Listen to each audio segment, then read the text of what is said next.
Hello and welcome to the Wise Why. This morning I am joined by a really interesting, inspirational young man. And I'm going to say young because he's much younger than I am. In Spanish they call it joven. Anyway, enough about me. It's Jordan. Jordan Farrar is joining me. I met Jordan 2 years ago at the Abingdon Bars, and he has never failed to impress me. But as usual, the show is not about me. It is about Jordan. So please, the floor is yours.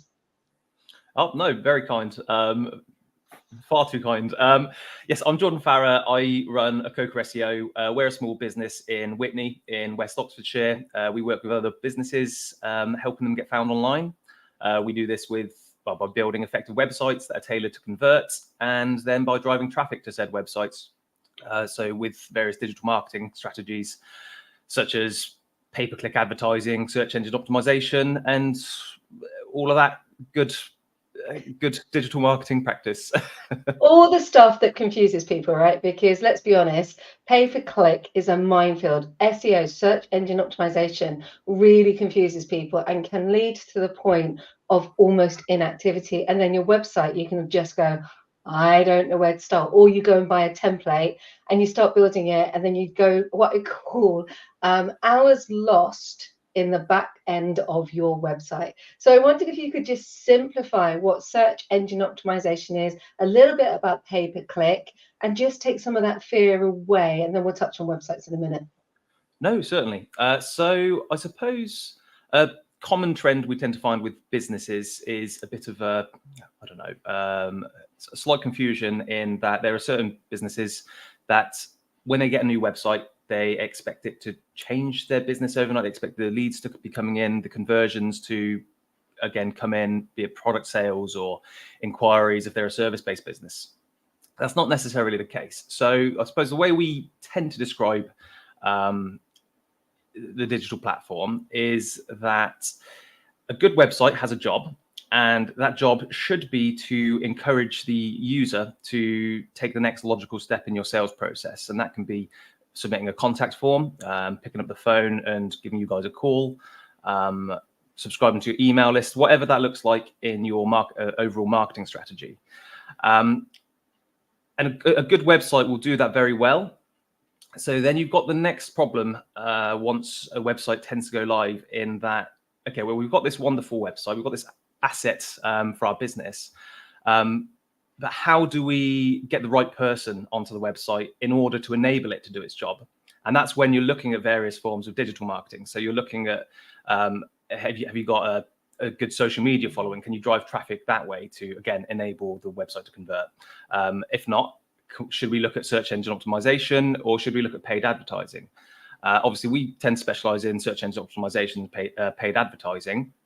And the two key differing factors, is pay-per-click is pretty straightforward. You pay per click. Every time somebody is clicking through to your website, you're paying for that privilege. Search engine optimization tends to be a lot more organic. So rather than paying to be at the top, you're doing work on the website, creating really great content, making sure that it's technically optimized, that you've done your keyword research, and that it's showing users, or satisfying search intent is what we would say. So it's displaying the content that people are actually searching for, and all of the other 100, 200, 300 different things that are involved on a search engine optimization campaign. Hopefully that answers that. It does. I want to touch a little bit more on SEO, search engine optimization, because a lot of people think when you're creating your website, you're talking at your customer, but of course you're not. You're actually writing your website to maximize what somebody would type into somewhere, like, I'm not going to name them, but the big search engines out there. And that's, I think, where people get confused. I don't know if you can explain that little tweak in the thought process when you're starting to write your content. Yes. So, and I touched on this earlier on this week when I was on Get Radio with Rich. Keyword research is the term. So I suppose there are businesses, small and big, out there that overlook this initial step of SEO strategy. And that's really getting an understanding of what your customers or what your target audience are putting into Google. So we call it keyword research. And going through this process, you can essentially have a big list of questions that people are asking, or for example, we've identified that our clients' target customers, so one of the projects that we're working on, they were surprised to find that actually we provide this service. We call it this service because we understand what the industry terminology is for this service. However, our target customers are putting something completely different into whichever search engine they're using, and we had no idea. So it's I suppose understanding that terminology and having that content included within your website. And there's a fine balance between having that content on a web page, but also having a web page that is tailored to convert. So it's a bit of a balancing act, because you don't want to be, and it wouldn't work anyway because it's old-fashioned, spamming keywords or stuffing keywords into your web page, and creating a poor user experience, for example, because even if you did get the traffic or people landing onto your website, then it's not necessarily going to convert, because again, it's going to be a poor user experience.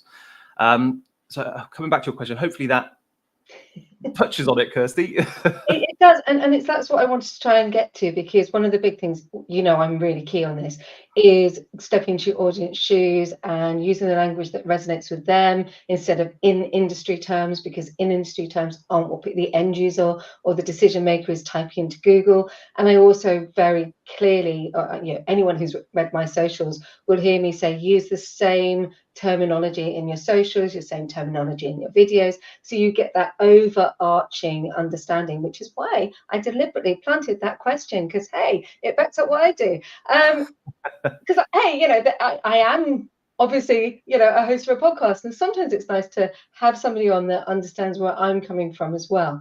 But I want to just touch on Jordan the person, because you didn't just start doing a pay-per-click website design, search engine optimization. You have a fabulous backstory, which I've only just found out about, and I would never have known this unless somebody else told me. And then we had our one-to-one, and we'll talk about one-to-ones in a minute and how important they are. But I'd like you to just explain where you come from, because you didn't start in websites, did you? Oh, not at all. So yes, my background is military. So I served in the army for 8 years. I joined in 2008 as an 18-year-old me, and I left in 2016. So I often get asked, well, how the hell do you go from army, military, to websites and digital marketing? I suppose the easiest answer is when I left, I took a job, as you do, because you need to support the bills and whatnot. But equally at the time, I didn't really have an understanding of the direction I wanted to go into. I think that's fair to say. And it comes back to being asked in school all those years ago, what do you want to be when you grow up? I was always the kid who didn't know what he wanted to be when he grew up. And I suppose it's fair to say, I thought that was a bad thing at the time, because there were other children who knew what they wanted to be. I want to go down I can't talk. I want to go down the doctor route. I want to go down, my father's an electrician or whatever it might be. And so I plugged the gap by jumping into the army. But as I left, I still wasn't sure what I wanted to do or be, etc., etc. And it was only recently that I realized, okay, well, I think I'm on the right path now with a Coca. So when I left, I took a job, and it was a good job. It was covering half the country, so a lot of driving, a lot of time away from home, speaking to passing trade in various builders merchants, and it gave me a lot of time to listen to various audio books, because there was a lot of driving involved. As I said, I was in a hotel 2 or 3 nights a week, so yeah, plenty of time to reflect on things and try to establish what I wanted to do. So that led us down to, I suppose, I suppose at that point, I still wasn't sure. I was still a little bit uncomfortable in life. So that led us down to exploring a few side hustles in terms of creating websites, and we were essentially buying products in from China. The term's private label. So we were looking at the branding of the materials, creating products, manufacturing them overseas, getting a third-party auditing company to go along, sign them off, make sure that they were up to our standards and requirements, handling the shipping, bring them to the UK through customs into an Amazon warehouse, and we were essentially selling on the Amazon Fulfillment by Amazon program, which was good fun. It was a learning curve. And I suppose at that point in time, that's where you start picking up skills in terms of understanding what conversion rate optimization is, what keyword research is, what search engine optimization is, because Amazon is a search engine in and of itself. And yes, that was going on in the background. I suppose when you're selling on Amazon, you quickly realize that in terms of looking at or taking a step back and looking at the lifetime value of a customer, you realize if you can encourage them to buy directly from yourself on their next order, there's going to be more profit because it's not on the Amazon platform. So that's what got us into creating our own e-commerce stores, driving traffic, learning paid advertising, learning search engine optimization, and again, going from there. So it was only when I was with my last company, and really lovely people, and I think it's fair to say they were a little bit old school with their digital mindset, shall we say. And I was privy to their website, so I was in a business development position. I knew how much had been invested into the website. I knew what the monthly recurring costs were for the website. And most importantly, I knew that the phone wasn't ringing.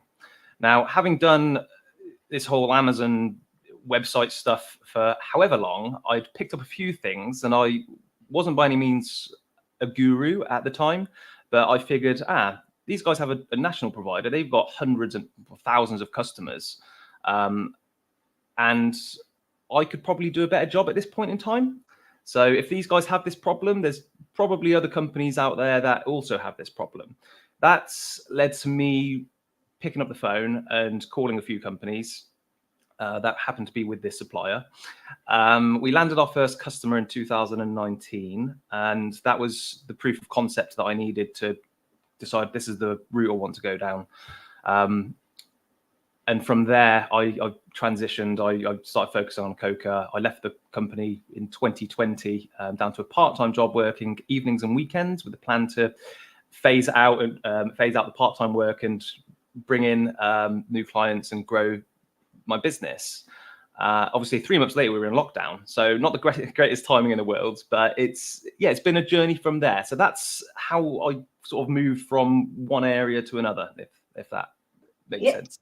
Absolutely. And of course, now you not only have you got a Coca running, and it's a family business, which I want to touch on to, but you've also been the host of Abingdon Business Buzz. And if you remember earlier, I talked about one-to-ones and how we've had that. So I wonder if you could just talk about your role of networking, how important it is, a three-pronged question, of course, and how you became the host of Abingdon Business Buzz and what Business Buzz is, because I love it. I genuinely love the Business Buzz, but it's much more interesting coming from you than it is for me just going, oh yeah, I really like Business Buzz. So yeah, no, don't tell the listeners it just did that. Don't know. But if you could just expand a little bit on that role.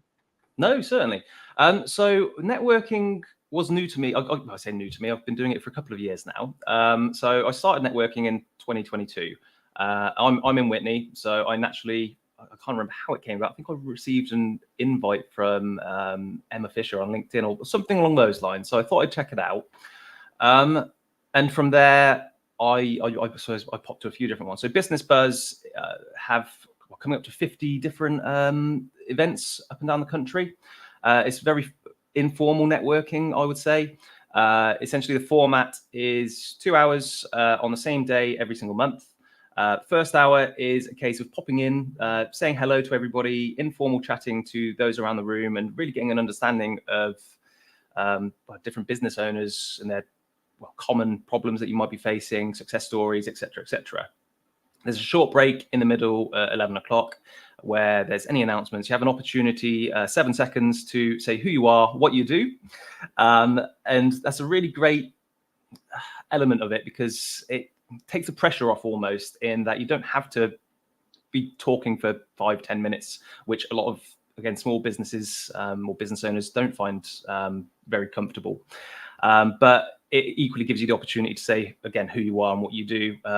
So that way, if somebody says something that does perk your ears up, you can make a beeline to them afterwards. So the final hour is, or 45 minutes or so, is followed by more informal conversations with those in the room. But yes, in terms of how I ended up host at Abingdon Buzz, that was a good question. I'm not sure. I attend a few around the county. So again, I'm in Whitney. I do a 30-minute radius. So I visit Emma McGregor and Steph Nelson. They host stroke sponsor Chipping Norton. So I'm there frequently. It's 30-minute drive from Whitney. Likewise with Bicester. Where else have we got? Whitney, obviously, Oxford, and then Abingdon. So those were the ones that were on my sort of 30-minute radius that I can pop into. It's very nice in that there's no commitment, so you can pick it up and put it down as and when it's suitable for you. So if you have a client meeting or something that you can't move, then there's no pressure to attend. And I ended up becoming ambassador for Abingdon Buzz at the back end of 2021, I think. Yeah. No, 2022. I'm getting my dates confused. And ambassador is essentially just helping out the venue.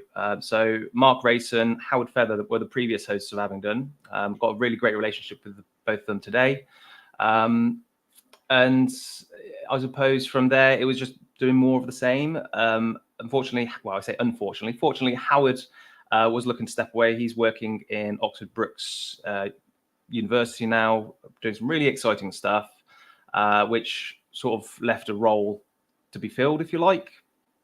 And obviously, naturally, being the ambassador, it sort of made sense to jump in and help out the regional leads in finding a new host. So that's sort of how I ended up becoming host. It sort of fell into my lap, I guess, is a fair way to say it. And you're really good at it. You are. What I really like is how you have taken it and you've changed it. Mark and Howard are absolutely adorable. Shouting out to you both. I know you did Mark's website, and I really like it. I love the classiness of it. So big thumbs up there. But you've stepped into your own, and what's really lovely is it's a really nice balance of male and female and freedom, non-gender specific. It's just really fluid, it's non-pressured, and you go there and you just feel like I'm going to have a quick catch up with my mates, which is what I normally do. Then you meet some new people, and normally there's some kind of really great conversation. Then you have this 7 seconds, and I love the 7 seconds because you've got to be really, I can't think what the word I want to use this morning. Succinct will do. You've got to be really, really bang on it on what you want to say. And one of the things is, I say don't waste the time saying your name, because someone will ask that anyway. Just tell people what you do. And I'll have to take that one away from you, Kirsty, because I'm guilty of that. So yes. Yeah, well, think about it. If you've got 7 seconds, you've spent 3 seconds saying your name.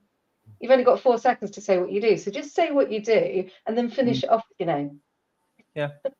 It's a much more memorable. So yeah, that's, if you listen to me at the whenever I introduce myself, I always say know what you say or how to say it, connect to your audience, something like that, and then I'll go, I'm Kirsty Vanderbilt, come see me. So yeah, steal that one.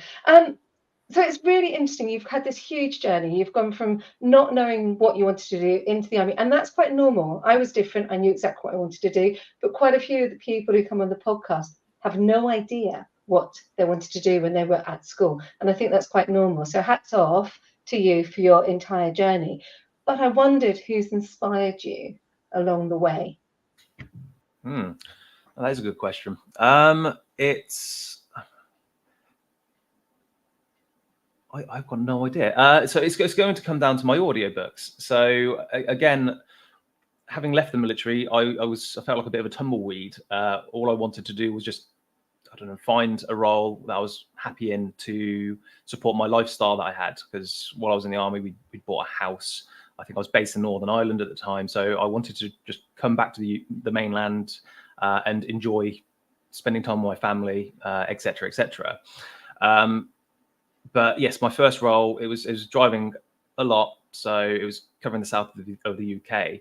So a number of various books is probably the best way to put it.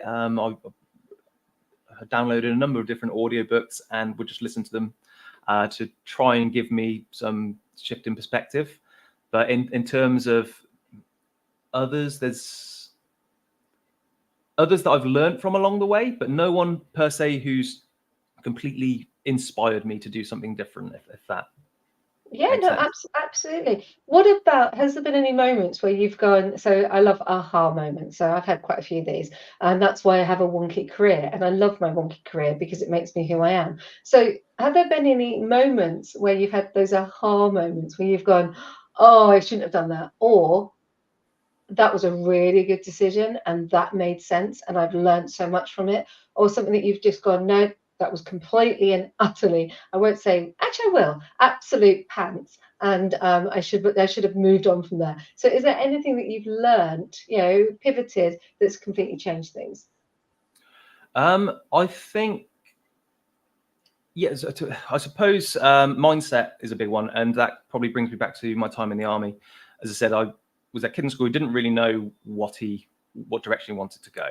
And when you're going back in, I don't know, going back to basic training in Catterick, North Yorkshire, for those who don't know, you essentially get assigned to your platoon, and you've got a section commander who's responsible for turning you from a civilian into some semi-functional soldier who you're not quite there yet, but you know the basics before you go off to battalion and you do your, I don't know, your pre-deployment training and you go on operational duties, etc., etc.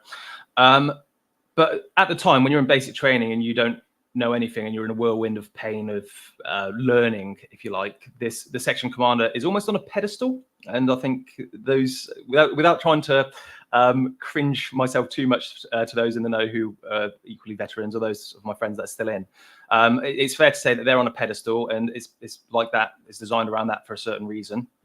But at the time, when you're a bod, when you're a rifleman, you're not necessarily going to think that you can make it to there. It's a million miles away in terms of this guy. He knows absolutely everything about everything. He knows all this stuff. He's on a pedestal. So I suppose for me, what was really helpful as I progressed in my career, I went through the promotional ranks, promotional courses. I left after a few years a couple of years of being a section commander. So I got to that position in the end, which I suppose helped me in breaking down certain barriers, or those self-imposed barriers, if that makes sense. And when you realize that actually it's just a case of putting one foot in front of another, and I can do that too, that probably sets you up on, well, yeah, I think that's fair to say it sets you up on a good path moving forward if you can keep that mindset. Thank you for sharing that. And something that we haven't touched on is that you went from the army, but you did actually go into a sector which is quite normal for people to go into from the army, which is the security industry. You did actually do a little bit in there. And I know that we've got some people like Hayley who works that industry. And I wondered if you could just talk a little bit about your time working. I mean, you were traveling on the road, but actually what you did. Yeah, certainly. So my second role, which was the last one before I did this, I was a business development representative in the electronic security industry. So I was responsible for the sales and certain elements of the project management for access control systems, CCTV, intruder alarms, all of that. Well, electronic security jazz for domestic and commercial clients. And I thought that was fascinating, because until we'd gone, and going back to that one-to-one that I met you at Abingdon Bars, and yeah, we've been getting on, known each other for 2 years, and yet the one question we hadn't had, the one conversation we hadn't had until we had that one-to-one, was that we both came from the security industry. And I think that's what I want to explore a little bit, is how important it is that when you go networking, it's great to go to the events, but it's the after meetings that are really important. Yeah. So I wonder if you could talk more about the one-to-ones and how important they really are. Oh no, they're certainly important, and I'm notoriously guilty of not having them sometimes, because it took me 2 years to sit down with you and go, actually we're in the same, we've been in the same industry, we know some of the same people and whatnot. So I suppose, as I said, Buzz Networking is a pretty laid back, informal networking event. There's not really any rules apart from one. is it one rule or does it count as three? I'm not sure. I'll have to check on Is that it one. the 3, 2, 1? Yeah. Exactly. So it's the 3-2-1 rule, and the well, to summarize it, it's a case of having talking to 3 new people in the room, because it's quite easy to walk into a room, and no one likes interrupting conversations, and sometimes it's a bit scary to, I don't know, talk to new people. So it's quite easy to fall into the default position of, you know what, I spoke to them last month. I'm going to go into where my comfort zone naturally takes me. So one of the rules is to speak to 3 new people to try and, I mean, as good as it is fostering those relationships with those you already know, it's also equally important to expand your network and meet new people. So yes, it's a case of getting out of that comfort zone. The 2 is where we're touching on. So one of the buzz rules is to have 2 one-to-ones between that event and the next meeting. And yes, those are so important because as you know from attending Abingdon Buzz and various buzzes, it's quite easy to get into a conversation with somebody, and just as you're going, you know what, this is really interesting, and you're in that interesting depth of learning about each other's businesses and whatnot, somebody else just hops into the conversation, which is completely fine, but you completely lose track of what you were saying and you end up on a completely different conversation path. So what we're always saying is to ensure you have those 2 one-to-ones so that you can sit down, have a coffee, or even if it's just a phone call or video meeting or whatever it is, so that you can really start getting an understanding of the other person, fostering that relationship. And from there, that tends to be where you get, I suppose, get an idea of how you can help them and how they can help you, and all the wonders that come from networking. And I love what you just said, how you can help them and how they can help you, because a lot of people go networking thinking you're selling, and you're not, are you? You're going to build relationships, and because as small business owners, sometimes you can be really lonely, and networking gives you a team, or it does for me anyway. Yeah, no, definitely. So that's my primary reason as to why I did networking. So as of last year, my partner came aboard, so she jumped in March, so we can officially say we're a family-run business. But prior to that, it was just me. We had a bit of help with virtual assistants and whatnot, but in terms of running everything day to day, it was me. And it's quite easy to fall into, I don't know, being a guy behind his computer at his office in his house, to fall into the realm of imposter syndrome and whatnot, and self-doubt. So what I really enjoyed about Buzz networking is that whole social aspect of it, is going out, speaking to different businesses, business owners, your peers, if you like. Again, coming from a social aspect in the military, I really enjoy that side of things. So it was a case of, that was really great for my own mental health, from getting me out of my own head and thinking, actually, I'm just, rather than a genuine business, I'm a guy who's sitting behind his computer creating websites for people. It puts you out there into the real world. And I think that for me was why I continued doing networking, because I genuinely enjoy building those relationships and whatnot. We've been fortunate enough to win a fair bit of business through networking, but that's more of, the way I see it, is more of an icing on the cake rather than the main reason for doing it, if that makes sense. It does completely. I'm going to quickly say, Hayley sent us a message that I've been pondering going to my local buzz. You have prodded me to get on with it. Yes, Hayley, get on with it. Nice to meet you, Jordan. So that's lovely. Now, this is where the tables get turned. And this is where I kind of shrink every week, because you've been in the hot seat for 28 minutes and you get to turn the tables and ask me a question. And of course, I don't know what it is. So off you go. Okay, so I've got a couple wrote down, because you very kindly said I'd be asking you a question. I didn't want to be unprepared. So from all the conversations you've had on this podcast, what's one unexpected trend or insight about digital marketing or online business growth that has surprised you the most? So I think it's the search engine optimization. It has to be, because when I started this journey, and I go back to Joe Share and say thank you very, very much. So Jo writes a lot of websites for the security industry, and a Mhm. huge shout out to her. She was talking about marketing balls. You have to watch the episode because it is hysterical, because we're starting talking about balls at 9:30 in the morning, and now I'm doing it again. Thank you, Jo.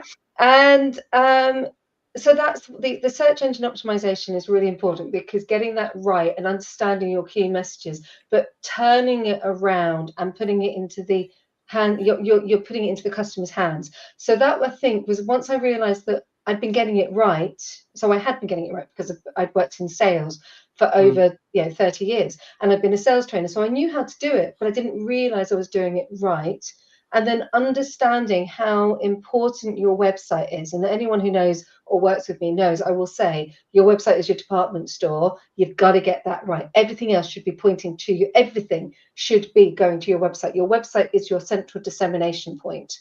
And if you get your search engine optimization and your website correct, and I don't mean correct, I mean working for you as a business. So that's that consumer journey. And if you think back to pre-COVID, and you think back to events, you think back to when retail was really, really thriving, and you think back to those big department stores moving things around for their end caps and their point of sale and their big promotions, and then you apply that principle to your website and your search engine optimization, then you cascade it down into your socials, and that is the magic for me of digital marketing.